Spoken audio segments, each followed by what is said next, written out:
I'm sorry for serving you something that didn't taste good. I promise I won't make it again. Oh, no matter what I made, he always criticized it. I reached my breaking point. I decided to divorce and leave the house. Then, something unexpected happened with my husband and our eldest son. When a woman gets married, she's often not called by her first name anymore. My name is Emma, but at work and in the neighborhood, I'm known as Mrs. Taylor. Even at the daycare and school, they call me that. I would be okay if my husband called me by my first name, but he only refers to me as hey or you. From the beginning of our marriage and even now at 50, I have always called him Gordon. But it seems he doesn't get the hint. Gordon is 3 years older than me, making him 53. He works for a transportation company and used to deliver goods to the deli where I work. The friendly Gordon started chatting with me, a store clerk, and we became close. Our meeting was quite romantic, but married life wasn't like a fairy tale. Gordon, using work as an excuse, never helped with household chores. Even though I'm a full-time worker at the deli, it's not like I'm a stay-at-home mom. We had our eldest son Mark, but Gordon hardly ever helped raise him. Men get praised just for playing catch with their kids, but women work from dawn till dusk and still aren't exempt from household duties, nor do they get any praise. Isn't society's expectation that mothers should naturally take care of their children oppressive to women? Mark was a good kid until high school, but after joining the workforce, he became sarcastic, especially in the last 2 years since he joined his current company. He's been coming home late and doesn't listen to me at all. But for some reason, he and Gordon get along really well. Sometimes they even mock me together. Mark, what kind of job are you doing right now? I work for an IT company. There are many types of IT companies, right? Why bother explaining? You wouldn't get it anyway. With a smirk, he seemed annoyed to talk with me. Maybe at 25, Mark doesn't feel like explaining his job in detail to his mom.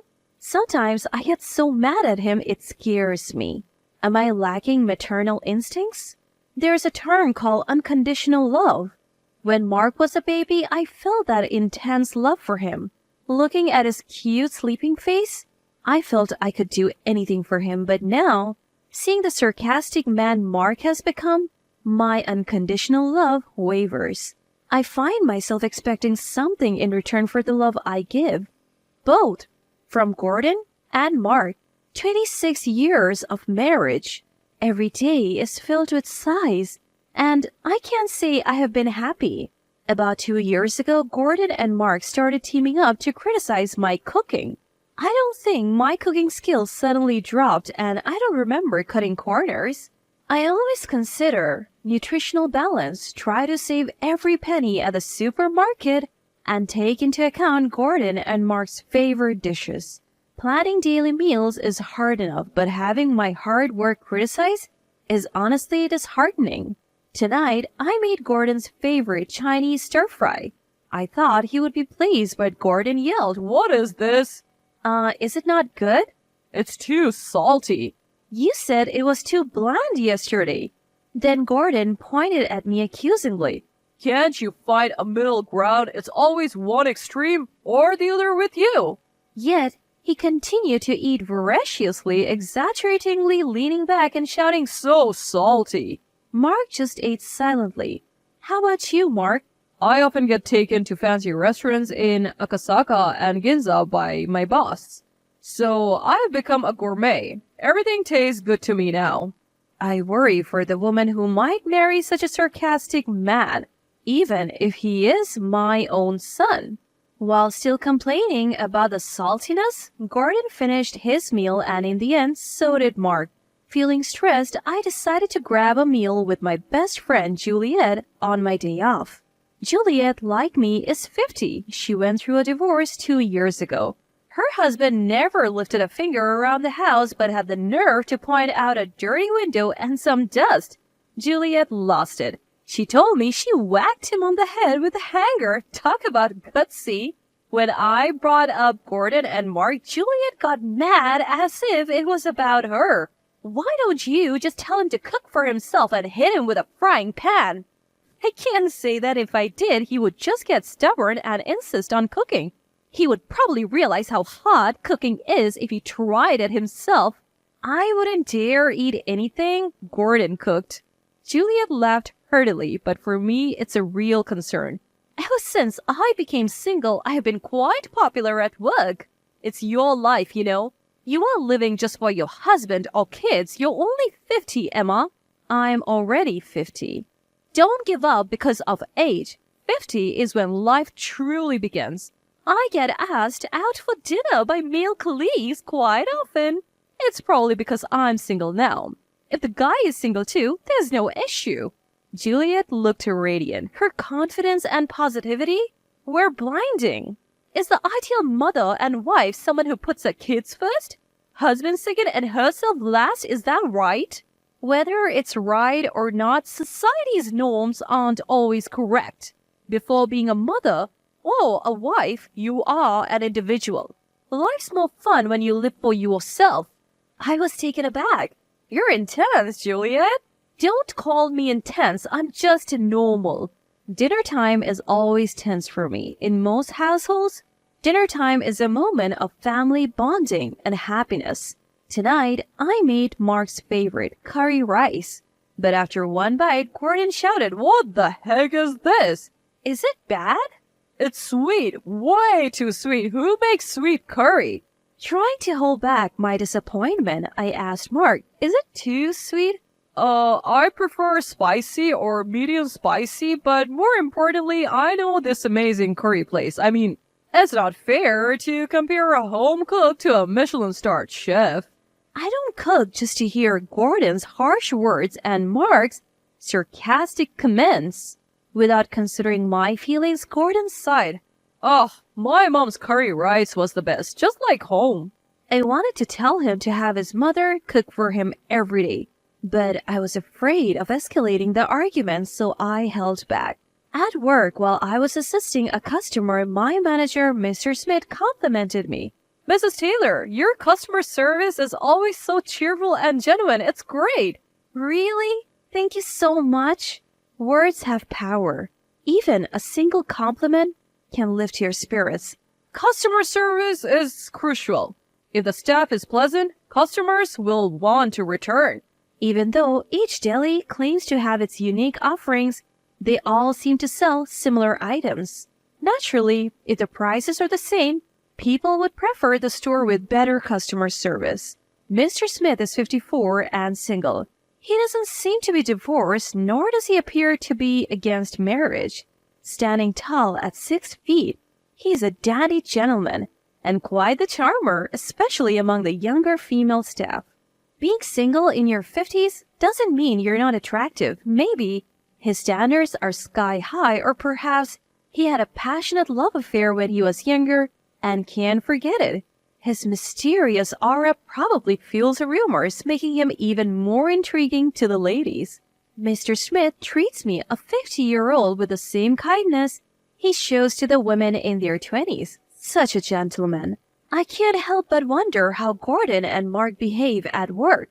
If Mark makes snide remarks to his colleagues like he does at home, he would definitely be disliked. I worry about Gordon, especially when it comes to bullying subordinates or harassing female colleagues. I just hope he never gets arrested. During the dreaded dinner time, Gordon and Mark were watching TV. It was a show where family restaurant staff showcased their best dishes, judged by renowned chefs. As I casually watched, Gordon chimed in, "Don't you ever think of going on this show? Why? Would you fail everyone?" Mark joined in, laughing at his father's joke. "They would probably say, 'Are you trying to kill me with this?' and throw a rejection card at you." That's just too much. So, should we order pizza tonight? "Pizza? I'm in the mood for a hamburger steak." Takeout from the family restaurant? Seeing my rare defiance, Gordon's expression changed. "What's with the attitude? Even I have my limits, you know." Mark laughed along with his father. "I'll sing 'I Want You Back' in full chorus." I wasn't amused. "What's, 'I Want You Back'? Don't you know anything?" They can have their fun. I felt left out and lonely. Juliet's face came to mind and the word divorce crossed my thoughts. It was in the evening after work. Mr. Smith called me over. Emma. Huh? Sorry, Mrs. Taylor. I smiled at him. If you want to call me that, it's fine. Oh, really? A forgotten thrill. For a moment, a love song played in the background of my mind, but I quickly dismissed it. Life isn't that sweet. It rarely goes as planned. There are several young, attractive female staff in their 20s. I'm probably not even on his radar. As expected, Mr. Smith wanted to discuss work, not dinner. Actually, there's talk of our store making a TV appearance. On TV? It's a show where family restaurants and delis showcase their signature dishes and chief judges them. I know it. My husband and son watch it regularly. The theme is lunch combos and there will be an internal tasting session. This session will determine who represents the store on TV. We're thinking of having you, Emma, represent us. I was taken aback and immediately declined. My husband and son criticize my cooking every day. Mr. Smith pondered for a moment. Do they leave food on their plates? No, they always finish it. I have a friend who, no matter how good the restaurant, always says, "You're satisfied with this? I know better places." Really? Maybe Gordon and Mark are like that. We need someone like you who cooks daily. Would you consider creating a menu for us? The responsibility is immense and I like confidence, but part of me wants to try. I want feedback from people other than Gordon and Mark. I took the challenge seriously and crafted a lunch combo. The company's top executives tasted it and unanimously approved my dish. While my colleagues were thrilled, I felt a mix of shock and resentment towards Gordon and Mark. Despite their daily criticisms, everyone else loved my dish. I can't understand why they would belittle my cooking. Was it just for fun? Furious, I left work early and stopped by the city office. I didn't tell Gordon and Mark about my selection for the TV show. Tonight's dish was shrimp scampi. For some reason, there were 2 cards on the table labeled pass and fail. Did they make these? After tasting a shrimp, Gordon and Mark exchanged glances and simultaneously raised the fail card. This is clearly a miss. I'm disappointed in this shrimp. Are they pretending to be judges? Is it fun to mock someone? I grabbed the cards and confronted them. You fail as a husband. What are you trying to do? You fail as a son. Me too? I glared at them, then lowered my head. I'm sorry for serving you bad food. I won't do it again. What? I have reached my limit with your constant negativity.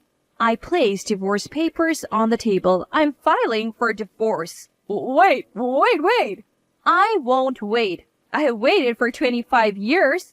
I can't wait any longer. 25 years? Okay, maybe not 25 years, but for the past 2 years, I've been patient. I can't take it anymore. I am leaving this house. Gordon, in shock, tried to laugh it off. It's Candid Camera, right? That's an old reference. Where's the hidden camera? As he pretended to search, Mark warned him. Dad, she seems serious. Really? Of course, I am. Congratulations. You won't have to eat bad food anymore. A whirlwind of change, I quickly moved out and started living on my own. Juliet's support was invaluable. Without the burden of my foolish husband and clueless son, I could focus on my job. Perhaps when life changes, many things start to shift. The company asked me to appear on TV. No way, I can't do TV. You should get someone younger and prettier. That's how TV works. Most people only get one shot at TV in their lifetime. While part of me wanted to do it, I was worried about how I would look on screen. The show will have the chief judge ask detailed questions about the dish. If it's not the person who made it, they won't be able to answer. I see. Convinced by Mr. Smith and the executives, I agreed to the TV appearance. I didn't tell Gordon and Mark. I have blocked their calls, so they can't reach me. And I have no intention of reaching out. Of course, I told Juliet about the TV appearance. She was shocked and said, I want to be on it too. with teary eyes. I appeared on TV with Mr. Smith. It was my first time and my heart raced with nervousness. Watching the stern-faced chef silently eat my lunch combo, I felt like apologizing before the judgment. This bolognese has Worcestershire sauce, ketchup, and... Instant coffee. I see. Finally, judgment time, I prayed. As the judges unanimously raised the pass card, they even praised it as delicious and perfect. I high-fived Mr. Smith blushing. I hoped it wasn't a dream. After that, I got involved in product development and received a raise. Was it luck that things turned around after escaping from a rude husband and a sarcastic son? 3 months after the divorce, Mark visited the store. He had bulked up like a football player, which surprised me. What happened to you? I haven't been eating at home, so I've been eating out a lot. Before I knew it, I looked like this. Serves him right. It's probably karma for mocking the food that a top chef praised. I saw you on TV. Dad was shouting in disbelief. Mark smiled, but I only replied, oh. Please come back, Mom. Grow up. You're 25. Handle it yourself. Can I at least live with you if you don't want to be with Dad? Be independent. Don't come here again. I spoke coldly, and Mark, seemingly shocked by my firmness, left. The next day, as I was placing an umbrella stand outside the store, a massive man approached. Emma, who are you? Don't play dumb. It was Gordon, but he had gained a significant amount of weight. Because of you, I've been eating and drinking at pubs every day. Before I knew it, I couldn't move. You have no right to call me that anymore. Gordon tried to laugh it off. Emma, please come back. At this rate, Mark and I will turn into Crusher Blackwell. Crusher what? You don't know who Crusher Blackwell? He was a 215-kilo wrestler. His jokes showed no remorse. I don't want to waste my time talking to you. Please leave. Despite my harsh words, Gordon persisted. I apologize for everything, truly. Even as he apologized, I remained silent. Your cooking was always amazing. My mother told me never to praise someone too much. If you keep saying something's delicious, they won't improve. Wait, where are you going? Before Gordon could finish his apology, I had already retreated into the store. But to my surprise, he followed me in. Wait, we were in the middle of a conversation. I have nothing more to say. If you persist, I'll call the police. The police? Gordon dramatically looked around, then back at me. Why bring the police into a marital issue? We're not married anymore. Just give me one more chance. Please leave. Suddenly, Mr. Smith emerged from the back. I've called the police. Maybe you should leave. Who are you? I'm the manager of the store. Why are you intervening in a marital dispute? We are not a couple. Gordon, with his exaggerated gestures, pointed at Mr. Smith and me. I get it now. Is that why you divorced? Are you two together? Enough. His rude insinuation infuriated me. What nonsense are you spouting? I won't tolerate it. Is it true? Is that why you're so upset? Just then, a police car pulled up and 2 sturdy officers entered. That's the man. What are you talking about? As one officer tried to restrain Gordon, he resisted. Let me go. She's my wife. I don't know this giant. So you're denying me now? One officer said. We'll discuss this at the station. The other officer was also thrown off. Had Gordon become so strong as a wrestler? Overwhelmed by jealousy, Gordon's face twisted into a terrifying scowl as he grabbed one of the store's umbrellas. I was taken aback, but Mr. Smith bravely stepped in front of me, arms outstretched. Trying to play the knight, are you? Showing your true colors, you homewrecker? As Gordon raised the umbrella to strike, an officer from behind forcefully knocked it out of his hand and grabbed Gordon's wrist. You're under arrest for obstructing official duties. Obstructing official duties? The police's signature move? You think that solves everything? Just come with us. Emma, help! Everyone on the street was watching. I felt my face burning with embarrassment. The commotion continued as Gordon was forced into the police car. How embarrassing. Are you okay? I'm fine. Thank you. If you ever need help, just let me know. Such comforting words. You're very kind. I'm not kind to everyone. Huh? Mr. Smith left after dropping that ambiguous line. Maybe it wasn't a misunderstanding. Since then, neither Gordon nor Mark visited the store. I finally had peace. After 26 years of marriage, I was free. I could have lunch with Juliet whenever I wanted and enjoy dinners. Even returning to a dark apartment, I never felt lonely. Work was fulfilling and being valued by the company felt great. One day, Mr. Smith approached me. Emma, do you like musicals? Musicals? I got 2 tickets. It's easy to watch a movie anytime, but a play has a fixed date. I noticed he was sweating. Memories of my youth resurfaced and my heart raced. Maybe it wasn't a misunderstanding after all. I love musicals. I would love to go. Great. I'll take the tickets and go with a friend. What? Just kidding. How about a nice dinner afterwards? Seeing Mr. Smith's relieved expression, I smiled. Life is unpredictable. Now, I am embarking on a second youth.